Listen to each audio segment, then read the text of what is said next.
자, 경찰은 다음 달 5일로 예고된 이 서울광장 집회를 금지했습니다. 하지만 주최 측이 집회를 강행하겠다고 밝혀서 또 충돌 상황이 벌어지는 건 아닌지 우려가 되고 있습니다. 네, 한 주간의 사건, 사고 전문가 세 분과 함께 짚어보겠습니다. 이 자리에 김복준 한국범죄학연구소 연구위원, 백성문 변호사, 하재근 문화평론가 나오셨습니다. 안녕하세요. 안녕하세요. 안녕하세요. 백 변호사님, 네. 일단은 그러니까 11월 14일 같은 그런 폭력 시위는 정말로 있어서는 안 되죠. 그렇죠. 그건 말이 안 되는데. 근데 일단 믿어보겠습니다. 그러니까 12월 5일에 예정돼 있는 2차 총궐기에서 한상균 노조위원장은 평화적으로 하겠다. 네, 그렇죠. 그러니까 시위 집회를 보장해달라. 그랬더니 당국이 원천 불허를 한 거죠. 네. 근데 이거 어떻게 봐야 됩니까? 그러니까 사실 예. 그 근거 조항이 있기는 있어요. 집회 시위에 관한 법률에 보면 이제 그 폭행이나 성교회 같이 이제 공공의 안녕 질서를 해야 할 위험이 명백한 집회 같은 경우는 불허를 할 수 있어요. 예. 그러니까 그걸 기초로 해서 경찰도 이거는 저번과 동일하게 폭력 시위할 가능성이 많으니까 불허하겠다는 방침인데 이제 문제는 헌법에서 집회 시위에 관한 자유를 헌법상 권리로 보장하고 있고요. 그래서 신고제예요. 그러니까 이걸 허가를 그렇죠. 맡아서 해야 되는 게 아니라 신고제인데 아주 극히 예외적인 상황에서 이렇게 예외 규정을 둔 거거든요. 그렇다면은 이거는 정말 훨씬 더 예외적으로 판단해야 되는 게 맞는 것 같아요. 그래서 저는 이 자체를 불허한 처분은 좀 문제가 있다 일단 생각이 좀 들고요. 경찰에서. 이게 왜냐하면 이렇게 해서 폭행 시위로 갈 가능성이 많으니까 불허하겠습니다 하면 네 알겠습니다라고 안 할 쪽이 아니잖아요. 예. 분명히 또 한다고 지금 방침을 밝힌 상황이죠. 예. 그러면 그날은 정말 전쟁입니다. 그거는 시위 시작하는 순간, 시위에 참가하는 순간 바로 체포가 가능하고 그다음 바로 불법이 되기 때문에 그렇게 되면 말 그대로 이게 지금 물론 여론은 폭력 시위에 관련해서는 굉장히 엄단하는 게 맞다라는 여론이 더 우세하긴 하지만 그렇긴 하죠. 그런 그 당일날의 모습을 12월 5일날의 모습을 보게 되면 여론이 바뀔 가능성도 있어요. 이게 너무 강압적으로 가는 건 저는 그렇게 바람직하지 않다는 생각을 하고 일단 집회 자유는 보장을 해주되 그날 폭행 시위나 또다시 그런 일이 반복이 되면 거기서 좀 더 엄정한 법 집행을 하는 게 오히려 맞는 방법이 아닌가라는 생각이 좀 일단 들죠. 아니, 네, 김 교수님, 그러니까 백 변호사가 잘 설명을 해주셨는데 그러면 지금 상황에서는 시위대가 12월 5일 날 모이는 것만으로도 불법이 되는 거 아닙니까? 네, 불법입니다. 이렇게 되면은 백 변호사 우려대로 그야말로 엄청난 충돌이 일어날 수밖에 없는 상황 아닙니까? 이제 그럼에도 불구하고 경찰의 입장은 이게 지금 1차, 2차 이렇게 나가는 연장선상인 거예요. 그러면 1차에서 이미 불법 폭력 시위가 발생했어요. 그거하고 같은 성격의 2차 시위라는 그 2차라는 말 자체도 쓰면 사실 안 되는 거예요. 연장선에 있다고 보기 때문에 이제 경찰에서는 그렇게 한 거고 물론 맞습니다. 집회 그 시위의 자유가 대한민국 헌법에 뭐 21조 1항에 보장돼 있고 집시법에도 3조 1항이 돼 있어요. 그런데 또 예외도 있어요. 우리 국민들이 무작정 집회는 뭐 그냥 누구든지 반대할 수 없는 어떤 그 천부적인 권리처럼 얘기를 하시는데 헌법 37조 2항에 보면요. 국가의 안전보장이라든지 질서유지, 공공복리를 해치는 경우에 제한할 수 있다고 돼 있어요. 그러니까 법에 의해서 하자가 있다고는 저는 판단하지 않고요. 다만 이제 한상균 위원장이 지금 평화 시위를 하겠다고 하는 건 제가 판단할 때는 국민 여론이 그다지 유리하지 않고 어떤 전략의 한 축이라고 저는 생각이 들거든요.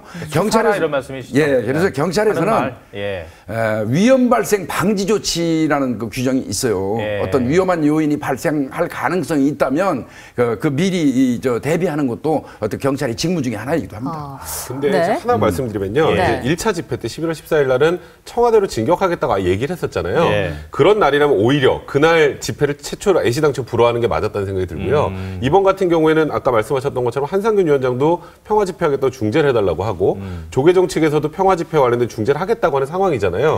그러면 일단은 2차 집회는 평화적으로 하겠다는 목소리를 내고 지금 시작을 하는데 불허를 하면 평화 집회도 불허하는 것처럼 외견상 보일 수가 있어요. 그러니까 그렇기 때문에 2차에도 뭐 우리는 청와대로 가겠다. 2차에도 차벽으로 막아서면 차를 부수고라도 우린 진격하겠다. 이런 구호들이 나온다면 말씀대로 애시당초 예방적 차원에서 불허하는 게 맞지만 지금 여론도 좋지 않아서 이쪽에서도 평화 집회를 하겠다는 얘기가 나오는 상황에서 불허하는 거는 그거는 좀 너무 원천적인 봉쇄 같다는 생각이 드는 거죠. 그런데 여태까지 집회를 하면서 평화적 시위한다, 불법 집회하고 우리가 하겠다 이렇게 얘기한 적 하나라도 있었나요? 이분들 모여가지고 집회하면서 단 한 번도 맨날 뭐 질서유지 뭐 지키겠다, 합법적인 시위하겠다 했지만 늘 항상 반복해서 지속적으로 불법 시위했지 않습니까? 이제 문제는 그렇게 하면 그렇죠. 모든 집회 시위를 금지해야 될 상황이 돼버릴 수도 있기 때문에 네. 저는 그런 것 때문에 너무 과잉해서 이거를 방어하는 행위가 아닌가 지금 이렇게 불허하는 게 그런 생각이 좀 드는 거죠. 문재인 대표마저도 평화 시위를 제안하는 네. 그런 발언을 했어요. 야당 지도부가 불법 시위는 안 된다, 폭력 시위는 안 된다 이런 얘기를 한 건 좀 이례적인 거 아닌가요? 그러니까 저는 그 부분에 대해서는 굉장히 환영해요. 그러니까 지금 야당이 지금까지 했던 거는 경찰의 강한 진압에 관련돼서 비난하는 목소리가 많았잖아요. 네. 그러니까 차벽 막아서고 살수차를 직선으로 쏴서 백남기 씨가 다친 부분에 대해서 과잉 진압 얘기만 했는데 일단 지금 여론이 전체적으로 거의 70% 가까이 되는 여론은 그날 종편이나 모든 곳에서 이렇게 다 전체로 봤잖아요. 예. 버스를 부수고 버스에 불을 지르고 경찰관을 폭행하고 쇠파이프가 나오고 이런 걸 봤기 때문에 국민들이 과잉 진압 얘기만 하는 거에 대해서는 반응이 계속 안 좋았었어요. 야당에서 최소한 이 부분을 어떻게 막을까에 대한 얘기를 선제적으로 하고 하지만 진압 방식은 잘못됐다 쪽으로 나와야 되는데 그러니까 본인들의 얘기가 전혀 실효성이 없었단 말이에요. 그래서 저는 문재인 대표 늦었지만 그렇게 얘기를 했다는 건 굉장히 환영하는 쪽입니다. 하재근 평론가님 지금 되게 하여튼 복잡한 상황인 것 같아요. 판단을 하기가. 일단은 그 한상균 위원장이라는 그 민주노총 위원장이라는 분은 어떤 2차 시위, 평화 시위를 보장해달라고 말할 자격은 제가 보기에는 없어 보여요. 왜냐면 범법자라서. 이미 뭐 수배가 된 상태고. 좀 이분은 말할 자격이 없는 것 같은데 어쨌든 2차 걸기 때 그 시위대들은 나올 거란 말이죠. 그러면은 우리 백 변호사 얘기했던 것처럼 그러면 좀 시위를 평화적으로 한다고 하니 그거까지는 좀 보장을 해주고 만약에 거기서 범법 행위를 했을 때는 이번에는 공권력이 정말로 가차없이 법을 집행하는 게 맞지 않겠냐. 그러니까 기회를 한 번 더 줘보는 게 어떻겠느냐라는 말로 좀 들리는데 저는 그런 생각에 모르겠습니다. 동의하는 건지 모르겠는데 하여튼 하평론가님은 어떻게 생각하세요? 그러니까 이게 명분 싸움인데 80년대 시위대들이 모여서 이렇게 막 폭력 행위를 하고 뭐 시내에서 돌을 던지고 이랬을 때 국민들이 학생들 탓을 할 때도 있었지만 하지 않을 때도 있고 오히려 학생들을 감싸줄 때도 있고 그랬던 이유가 뭐냐면 그때는 시위가 원천 봉쇄됐기 때문에 학생들이 우리한테 시위할 자유를 달라라고 말을 하는 게 약간의 명분이 있다고 받아들여졌던 겁니다.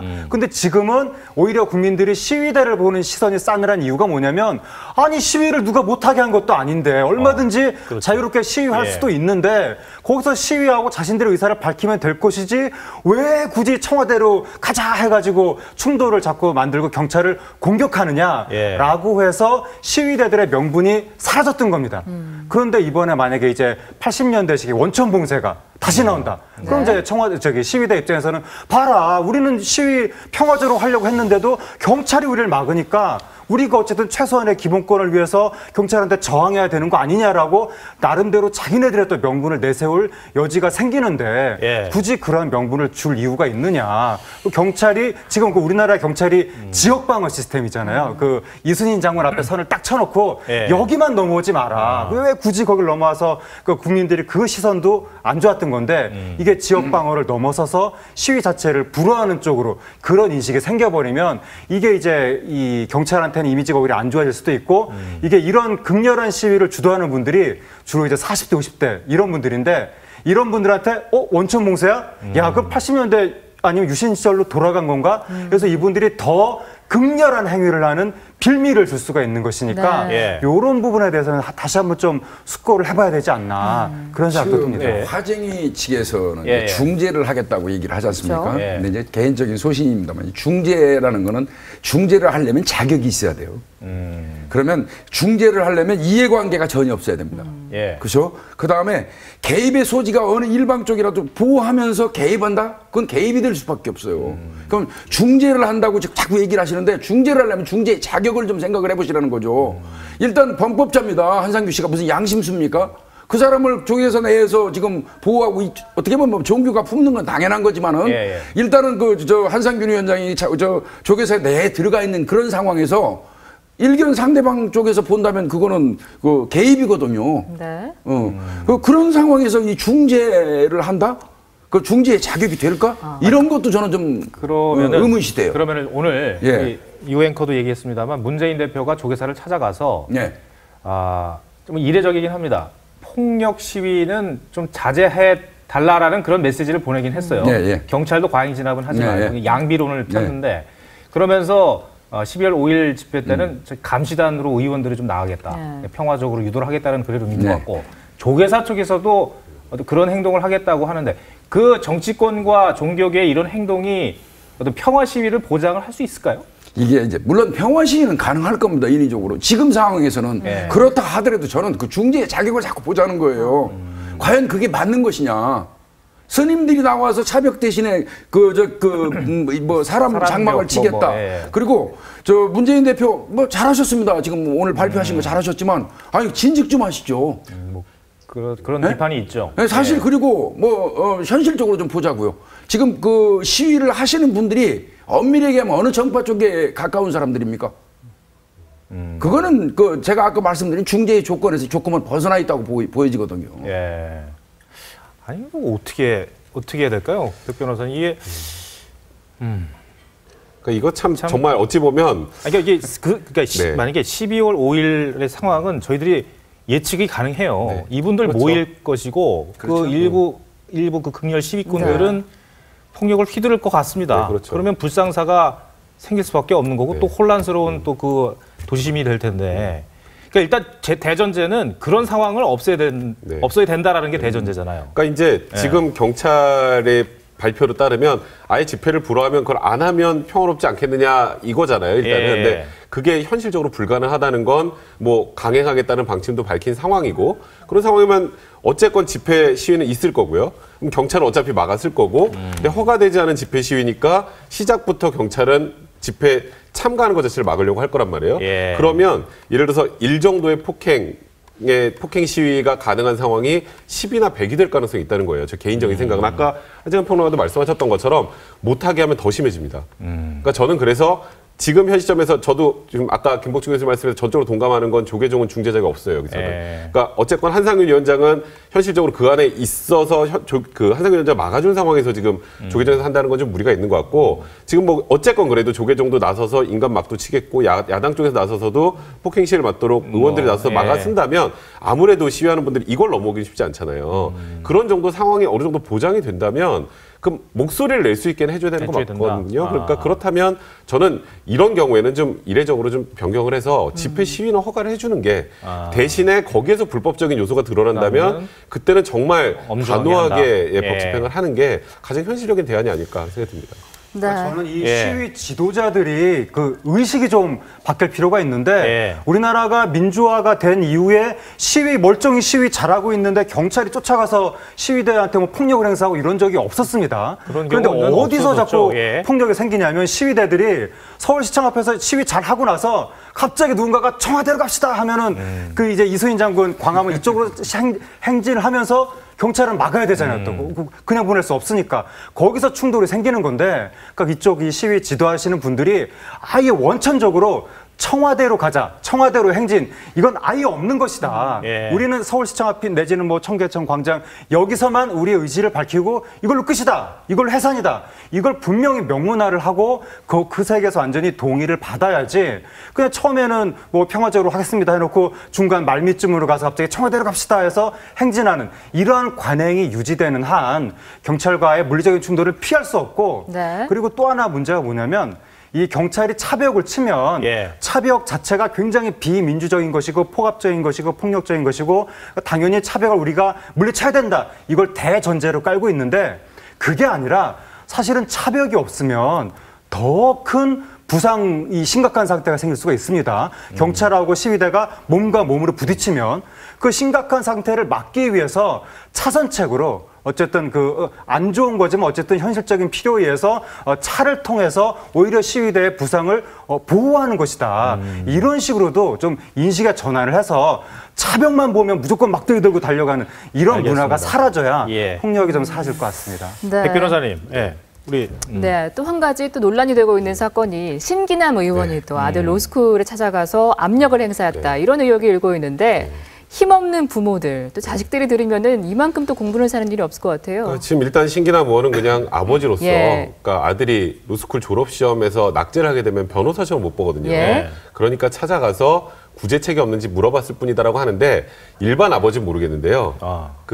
뭐 여루당에서 위원장도 하시고 예. 그리고 지금 교문위원이신 신기남 의원이 가셔서 그런 얘기를 했다는 것 자체가 일단 부적절한 것 같고요. 그리고 실제로 지금 나오는 얘기는 우리 아들을 구제해주면 로스쿨 합격률을 80%까지 예. 올리겠다. 변호사시험 합격률을 80%까지 올리겠다는 얘기를 했다는데 이게 만약에 사실이라면 이거는 형사처벌을 받아야 될 사안입니다. 이거는 그냥 단순하게 그러니까 뭐 불합리하고 부도덕한 정도의 수준을 넘어서서 예.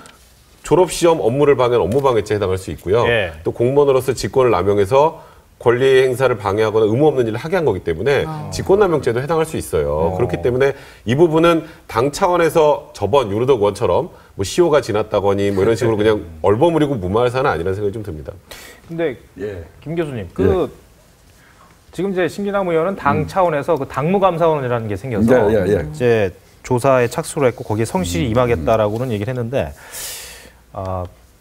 중진 의원이고요. 네. 그다음에 아까 말했던 것처럼 교문위원, 네. 상임위가 교문위인, 교문위원인데 로스쿨에 찾아갔다라는 거. 그 자체만으로는 법적으로 걸릴 부분은 일단 없는 아니, 건가요? 뭐 법적으로는 그렇죠. 이게 쉽게 표현하면 압력과 상담 사이인데.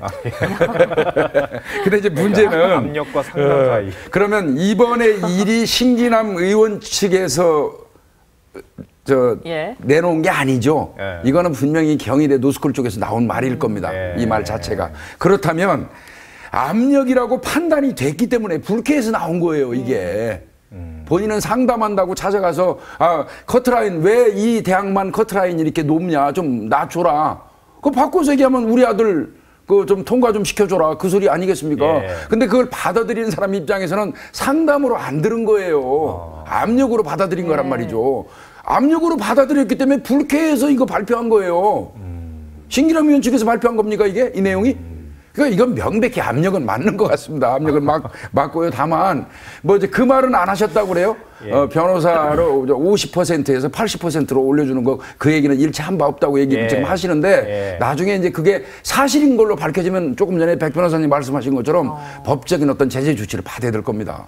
하재근 평론가님, 그 국회의원들이 참 조심해야 될 게 안행위원 같은 걸, 그러니까 국회 상임위가 안행위인 사람이 경찰서 가서 무슨 얘기를 하면 경찰분들이 화들짝 놀라시거든요. 네. 그 인사에도 영향을 미칠 수 그렇죠. 있는 분들이기 때문에. 그러니까 조심하셔야죠. 그러니까 신기남 그죠? 의원이 예. 무슨 말을 했는지는 모르겠으나 예. 어쨌든 본인은 현재 보도되고 있는 뭐 80%가 어떻고 이런 얘기를 부인하고 있는 상황이죠. 뭐 단지 상담만 했을 뿐이다 이런 내용인데 상담을 했건 어떻게 됐건 간에 간 거 자체가 잘못이죠. 아니 자식이 학교에서 시험을 잘못 봤는데 그건 아이한테 아니 왜 공부를 안 해서 시험을 이렇게밖에 못 봤느냐 공부 열심히 해라 이렇게 얘기하고 끝나야지 학교를 왜 갑니까 도대체 우리 아들이 이번에 시험을 잘못 봤는데 무슨 말을 거기서 더 하려고 그것 자체가 게다가 일반 학부모도 아니고 사선 의원 전직 거대 한때 과반수까지 넘었던 그 정당의 당의장 출신 그런 분이 오면은 그 처신 자체가 압력으로 받아들일 수 있다는 거를 누구보다도 본인이 알아야 되는 거고 일단 찾아간 것 자체가 부적절하거니와 더 놀라운 것이 본인이 근무하는 곳으로 학교 관계자를 불렀다는 겁니다. 그 의원회관으로. 이건 완전히 잘못된 거고 대다수의 평범한 학부모가 누가 자기 자식이 대학원 들어가서 시험 성적 안 좋았다고 학교 쳐들어가는 부모가 누가 있으며 학교 직원을 내가 일하는 직장으로 부를 수 있는 부모가 누가 있겠습니까? 이건 그야말로 국회의원이라는 특수한 신분, 자기 아이를 금수저로 키우겠다는 그러한 것으로밖에 비칠 수가 지금 없기 때문에 이 땅에 수많은 흑수저 학생들, 그 부모들, 그런 사람들한테 상대적인 박탈감을 줄 수밖에 없는 그런 처신이라고 봅니다. 알겠습니다. 오늘 세 분 말씀 여기까지 듣겠습니다. 김복준 한국범죄학연구소 연구위원, 백성문 변호사, 하재근 문화평론가 함께했습니다. 고맙습니다. 고맙습니다. 고맙습니다.